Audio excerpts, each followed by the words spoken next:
Hello, my fellow cookies. Today we're talking about dangerous games you should never play. First is musical chairs alone. Let's say it's a very risky game. Chairs alone, as it's considered one of the most dangerous games. People often advise against it. To play, you need a match, a chair, and a recording of the song Tiptoe Through the Tulips. The game can only be played between midnight and 3 a.m. in a completely dark room with the door closed. Here's how it's done. Place the chair in the center of the room, holding an unlit match in your hand. Start the recording of Tiptoe Through the Tulips and walk around the chair 6 times very slowly. If the music stops, sit down as quickly as possible and light the match, signaling that you've won the game. However, if the music continues, it means no one wants to join you, and this is where it can become extremely dangerous. Would you play musical chairs alone? Let us know in the comments. I would not play if it would put my life at risk. Guys, don't play, especially if it's tour.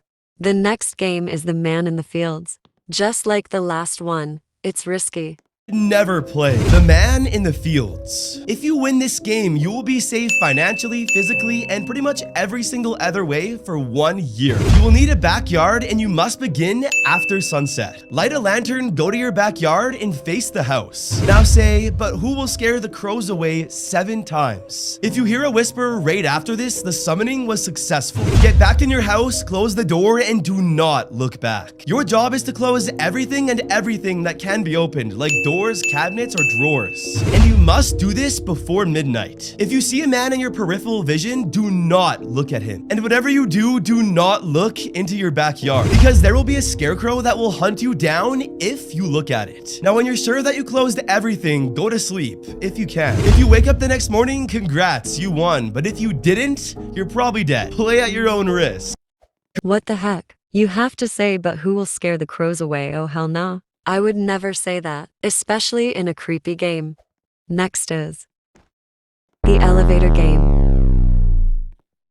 Apparently this is a dangerous game about traveling to another dimension.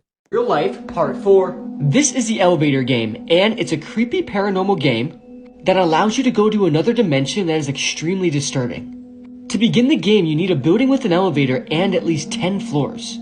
To start the game, you get in the elevator on the first floor and you must be alone. Then go to the following floors in this order: the 4th floor, the 2nd, the 6th, the 2nd again, and the 10th.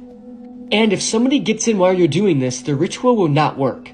Next, go to the 5th floor and the doors will open, and a woman will then get on the elevator with you, and whatever you do, don't talk to her. As soon as she gets on, press the button for the 1st floor, but instead of going to the 1st floor, the elevator will take you to the 10th. Now you are in the different dimension, and what happens after this is completely unknown, but one thing is for certain: the person that came on the elevator with you is not human. People who completed the ritual said to get back to your world, you have to do the ritual in reverse. How are you going to remember the ritual and put it in reverse? I would probably fail. The next game is the window game. Real Life Part 2. Coming in at number 4 is the window game. I recommend you don't do this because it could be the last thing you ever do.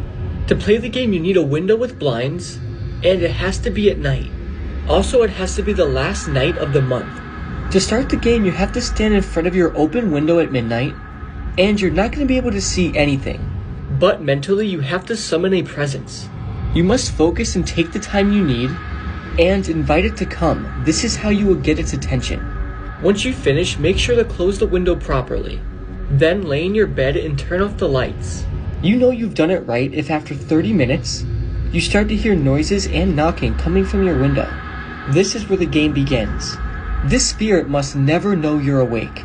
You must stay perfectly still. You have to ignore and you cannot look. If you do, you will die and nobody will see you again. Never playing this game. None of these games. Inviting that thing in my house?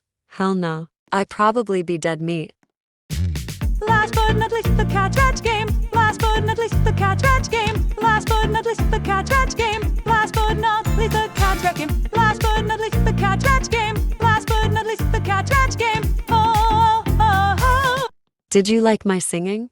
Cat scratch game. And this is something like you play during a sleepover because you just want to and see what happens, right? Mhm. So one person has to be sitting cross-legged on the floor, and then another person has to be, their head has to be on your lap. So like, just like this, like laying down, right? Yeah, yeah. And you have to tell a story about a cat, right? While you're like rubbing the person's head, Mhm. right? And when the person stands up, you have to tell them to show their back. Why? And if you did the game right, there was 3 cat scratches on their back. Lol, that was kinda funny. Not scary.